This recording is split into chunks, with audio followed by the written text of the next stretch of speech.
He struck you when you saw him play straight away. There's something special with this guy. It takes a special talent to wake a club from its slumber. He's the greatest signing Arsenal's made and will ever make. Dennis Bergkamp became revered as the catalyst for change at one of English football's oldest clubs. It was almost like he was picking the ball up and putting it there with his hand. Such was the quality. A record breaker. He's a great player with great technique. A national icon. He is and was the best player that I played with. An artist. Whether he had to pass, whether he had to shoot, whether he had to, go backwards or square, he always seemed to pick the right decision. Simply put, one of the finest players of his generation. He was the beauty of the game.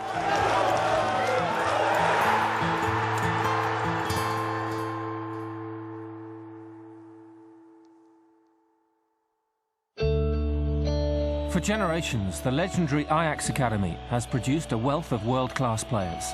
And the mid-80s saw the emergence of yet another. I see him now at Ajax, on the bench, and he's always quiet, very quiet. And he was like that back then. I don't think he alters. Dennis is a very quiet and timid guy. By 2011, as assistant manager to former teammate Frank de Boer, Dennis Bergkamp had transferred his brilliance from the pitch to the training ground. The Iceman was back to where it all began. Born and raised in Amsterdam and named after Scottish striker Dennis Law, the young Bergkamp began his own career at the famed Ajax Youth Academy. First-team manager was Johan Cruyff, who knew from the outset the young striker was too good for the reserves. There was a time when Bergkamp played for the second team, and at half-time during a game, Cruyff came in and said, Bergkamp needs to come off. And Bergkamp then went on to the first team the next day. And from then, he took so many steps, it's unbelievable. And he became one of the best players in the world. I remember he was top youth team, but one team below. But Cruyff said, I want him to play against Malmö, European game. And he came straight from school towards the European game as a right winger. He was only 17 then. We could see he was a good player. Bergkamp made his first team debut in 1986 and embodied the Ajax way, principles shaped by Cruyff and his all-conquering teammates in the 70s. First of all, creativity means that you need the ball. And the more you have the ball, the more possibilities you have to be creative. So our obsession always was get the ball as quick as possible. And if you lose it, get it back as quick as possible. So you got a certain way to do so. And that's what we always try to achieve. Bergkamp enjoyed instant success, scoring regularly and becoming an established first-team player. In 1987, he appeared as a substitute as Ajax won the European Cup Winners' Cup, defeating Lokomotiv Leipzig 1-0 in Athens. 3 years later, Ajax won their first league title for 5 years. The following 2 seasons saw Bergkamp claim Holland's top scorer and Player of the Year awards. In 1992, his 6 goals helped Ajax win the UEFA Cup, as they defeated Torino in the final on the away goals rule. He had one main advantage on the football pitch, which whilst watching, we didn't always see. He was our top scorer, but his special trait was his footballing brain. He scored great goals, and he made it look so easy. He scored goals from all angles, and that took him a long way. By now, Bergkamp was also an established international. His debut came in 1990, but Euro 92 saw him truly arrive. He was a real professional. He loved the game. And he loved the ball. And that's what he showed all the time. With an attitude, you can call it professionalism. Dennis in '92, he was little, a young boy, but you could tell he could play football. He was technically skilled and quick, and he could play a ball. You could tell, and he showed it in 1992. A lot of people get nervous, you know, with opponents around them, and he's still so cool. Yeah, I think he's a great player with great technique and also good speed, and a fantastic player to play with. So I played a lot of years with him. You asked me about great players, but Bergkamp, he was the beauty of the game. He scored such wonderful, beautiful goals. He really was a great player. Bergkamp scored 3 times in Sweden en route to a semi-final defeat to Denmark. A further top-scoring season for Ajax brought yet another Player of the Year award. It was clear that Bergkamp was destined for greater things. In 1993, in a move which included his Ajax teammate Wim Jonk, Bergkamp signed for Internazionale of Milan. It would be a difficult transition. He is a homely boy with his wife, and there wasn't any warmth in Milan, and surely there is no warmth in Italian football. It is not the kind of football that he likes. He was financial independent from that moment straight on, but it wasn't made a match in heaven. Bergkamp scored 8 times in his first season, but progress was slow. Inter's inconsistent team selection, opponents' resolute defence, and Italy's famed Catenaccio style all combined to stifle the flair of the Dutchman.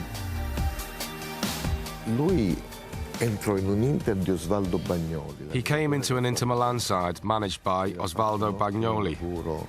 And Bagnoli had done a great job at Verona the previous year. He had great tactical awareness, and that was something he worked on a lot. And the way that Inter side played, they didn't play with 2 strikers. They needed to have a very strong midfield, not least to protect a defence that was not very solid. And so it was an Inter side that suffered a lot in the league, but did well in the cup.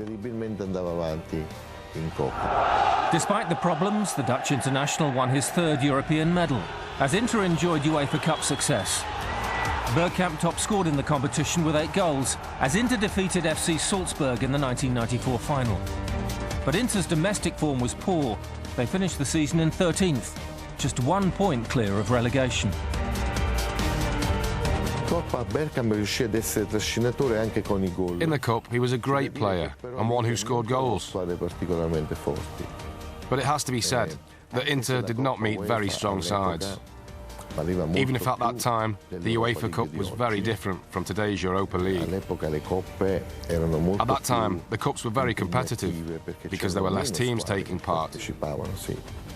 But Inter's road to the final was fairly relaxed. They didn't meet any great sides, but Bergkamp still did very well. Meanwhile, the Dutch national team qualified for the 1994 World Cup. Bergkamp scored 6 goals, including a sublime effort against England at Wembley. His problems in Italy were on hold, as he scored 3 times at USA '94 as the Netherlands reached the last 8. Where they succumbed 3-2 to Brazil in one of the games of the tournament.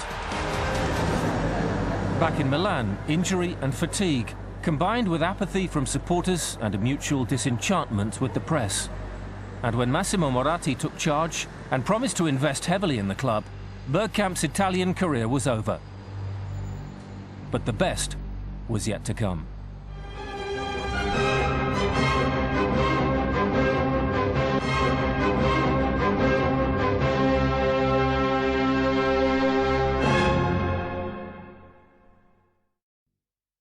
Well, I played against Dennis in '92 at Wembley against Holland, and he scored an absolutely amazing goal that day, and I thought, he surely didn't mean that. That was a bit fluky. Did it come off his shin? And then when I got to work with Dennis and trained with him every day, I realised that, no, he meant every bit of it. Arsenal had paid a club record of just under €9 million. Manager Bruce Rioch had pulled off a real coup. Dennis Bergkamp was always a real big name. We was all really looking forward to it. As soon as they signed Dennis from Inter Milan under Bruce Rioch, he must take a lot of praise for that, because he was the man who brought Dennis in. We couldn't wait to see what sort of player he was. He had a flexibility, almost like a ballet dancer, the way that he could go off from foot to foot. His balance was amazing. He had a simplicity of movement as well. If he wanted to receive the ball behind, he just a small movement towards the ball and he was away. He was a clever player, Dennis. He'd get into little areas where people can't pick him up. The midfielder couldn't, because he was going backwards. The centre-half couldn't, because he'd be drugged out of position as well. And he knew that, so he knew how to get into little areas, and we knew how to find him. It was very easy to find him, and he would come and speak to you as an individual and say, look, this is the first move isn't for you, it's for the defender. So it was very easy to form a relationship with him. Bergkamp initially struggled in England. He failed to score in his first 7 matches, but the run wouldn't last. His talent and desire were simply too strong. At 27, 28, on him, and he bad ball to keep his balls at his level. So anyway, just he can tick over. He knew still it was chin the box, but things like sticky It was a technique which benefited one teammate more than any other. Ian Rice would become Arsenal's record goalscorer, thanks in no small part to the brilliance of Bergkamp. Everything about him is preparing for the next game. He was just so professional, and in respects of ability and technical ability, and just like his dedication to his craft, he was just like to play with him. I really feel honoured to play with Dennis. He just created space for you. And once you make the move, the ball's there, and he scored great goals, and he's the greatest signing Arsenal's made and will ever make. As Bergkamp grew into the Arsenal shirt, the club grew with him. Their style and ambition changed. The Dutchman was the catalyst. The maestro, when he used to come out for training, we used to go, the Messiah, he's going to save us, he's going to save us. And to be honest, I shared rooms with him for 2 years, I think, until Mark Overmars came, and then I just let the Dutch fellas go together. But he's just a football machine. You know what I mean? He eats, sleeps and drinks football. When he first started, he came from Inter Milan, he did the same. He pushed the club on another level. Yes, there was other players playing in the side, from the goalkeeper to the front. It was a great side when he joined. Bergkamp scored 11 goals in 33 appearances, helping them to a 5th place finish and a UEFA Cup place by scoring the winner against Bolton Wanderers on the season's final day. 1996 also saw the club take a further leap as Frenchman Arsène Wenger replaced Bruce Rioch. And so began Arsenal's most successful ever period. When he first came into the club, no one really knew who he was. David Dean was the man who brought him in from Grand Passat, and he sat us down and said, this manager will take the club forward. And it was going a little bit backwards, there's no doubt in that, so we needed a change of philosophy, if you like. And from day one, he was fantastic. With a strong work ethic in place at Highbury, Wenger's new ideas added to the armoury, and the new manager already had his talisman. I think Dennis was ahead of us, with everything he did in his life and the way that he played his football. That wouldn't be the first time Dennis has been ahead of everybody. He wouldn't really eat at the training ground. He had to have certain food that he ate. Of course, all of that was in place when Arsène Wenger eventually came in. Passes that were available for him, the players making the movement, Arsène Wenger put all that into place. It must have been a joy for Wenger to have somebody of that quality, because that was what we were going to aspire to. He had an exceptional technical quality, great vision, and great skill, very skillful to finish. But as well, he added something to his game that was elegance, class, and he struck you when you saw him play straight away. There's something special with this guy, and even today, all the former players who played with him said he is the player, the player that remains in your brain, that the player remains in your head, because he had something special. With Bergkamp the fulcrum, all the elements were now in place. Supporters were seeing a new Arsenal, that combined flair and power, which was setting the standard for the modern elite. It was the season which saw Bergkamp make an indelible mark on English football. The 97-98 season, he was amazing. I think the hat-trick he scored against Leicester at Filbert Street was brilliant. He had that in his locker. We could see that every day in training, that he could do stuff like that. And one thing about Dennis Bergkamp, his motivation and his will to win was brilliant. They give you hope and belief. You've got to have these match winners. They put fear into the other team and they energise their own players, and Dennis did that for us. When I played, sometimes you're running down a blind alley, you knew you could pass it in there, not even looking. And Dennis Bergkamp would read your mind as well and say, he can only pass it in there, I'm going to have to drop off my defender and make sure I'm there for the ball. And so he had such a great understanding, not just for himself, but for the other players around him, and that makes you a special player. Wenger's Arsenal went on to scale new heights, with Bergkamp the leading man around whom Wenger worked.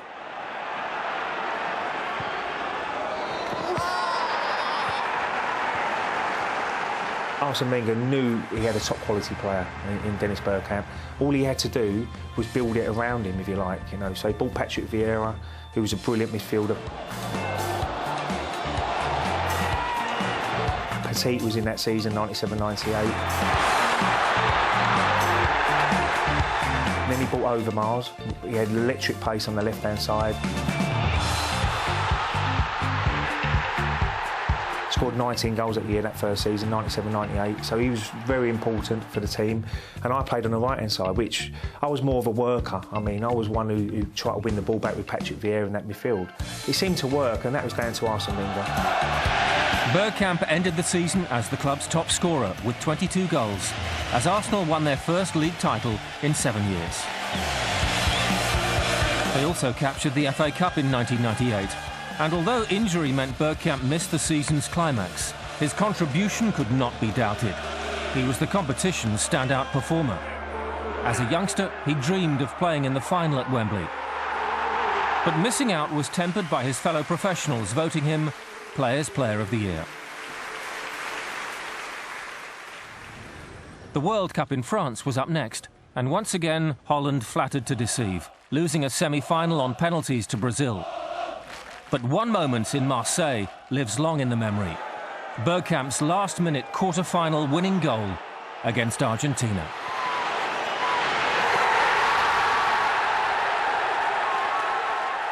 A lot of people say, yeah, it was great. And of course it was great. It was a great moment. It was quarter-finals in the World Championship in '98.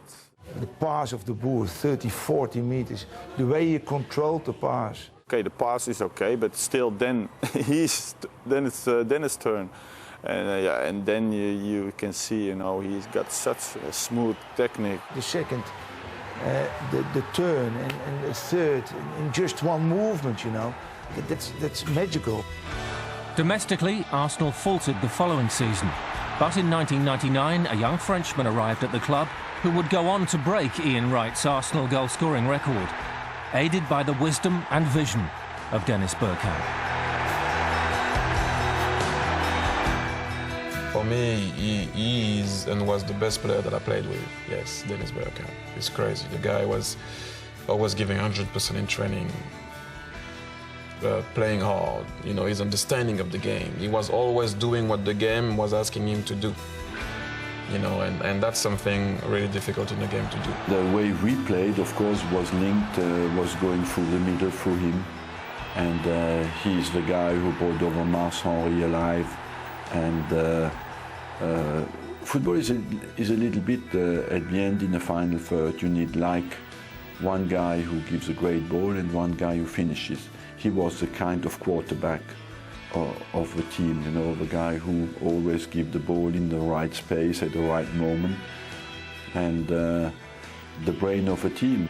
It was all on the floor, you know, under Arsene Wenger, always build up from the back, through the midfield, and Dennis would always be the one just behind. You know, you asked Thierry Henry, you know, the goals he scored, I think he got 236 goals.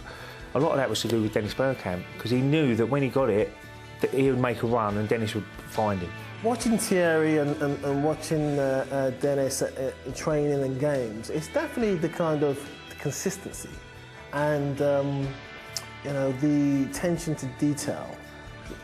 Also, you know, you're at the top and you're still training as if you're kind of, you know, you're working your way up. And that's what it's all about. And we all had that, you know, we all were at the top of our game. And those two guys had that in abundance. They were definitely sticklers and always trained and competitors as well. You know, you've got to have that inner kind of strength and that drive to keep on going. And even if you're at the top, still going. And that's the difference. Those guys had that. I always did respect him working hard every day in training, even when he wasn't playing, even when he knew he wasn't going to play on a Saturday. Still, he was working hard and trying to give 100% in training, and that I'd admire a lot. Wenger transformed Thierry Henry from winger to striker, and his partnership with Bergkamp epitomised all things Arsenal. Henry's pace and finishing, coupled with Bergkamp's sharpness of mind, made the Gunners formidable. Dennis Bergkamp was a very clever player, getting into little gaps, and he'd always know what's around him, you know, and as I said before, always make the right decision. With Henry and Bergkamp in tandem, Highbury had become the place to watch football. It was a stadium the Dutchman would call his natural home. Dennis just fitted in and he just got it straight away. He understood the importance. And when you win trophies at a stadium, there's a great affinity to the place that you feel as one. And Dennis would have lived through that and would thoroughly have enjoyed that and drawn off it and just couldn't wait for the home games, because invariably a home game meant a victory, it meant 3 points and a nice journey home. I think when he played in Italy, it was the stands were a long way from the pitch, and the atmosphere may be a little bit different, but straight away Dennis loved it. He loved them, especially the night games at Highbury was very special. I mean, it was always a packed house, and you know the atmosphere was fantastic. In 2002, Arsenal won their third League and Cup double, defeating Chelsea 2-0 in the FA Cup final.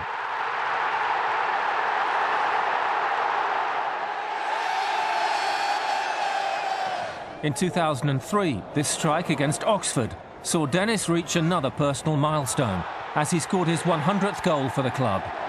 The following season saw Arsenal achieve the seemingly impossible.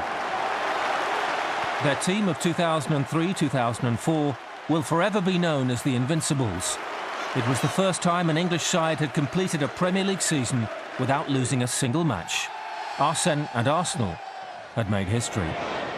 The elegant Bergkamp had already supplied the Arsenal faithful with countless memories.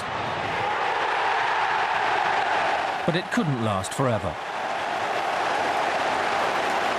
He retired in 2006 as the Arsenal fans paid tribute by celebrating Bergkamp Day. The crowd wore the orange of Holland, and against West Bromwich Albion, Bergkamp scored the late winner. It was the perfect farewell. When you were a player, you want to make history, you want to remain, of course, in the history of the club, and as well, I think for the club to be grateful to these players is something that they deserve.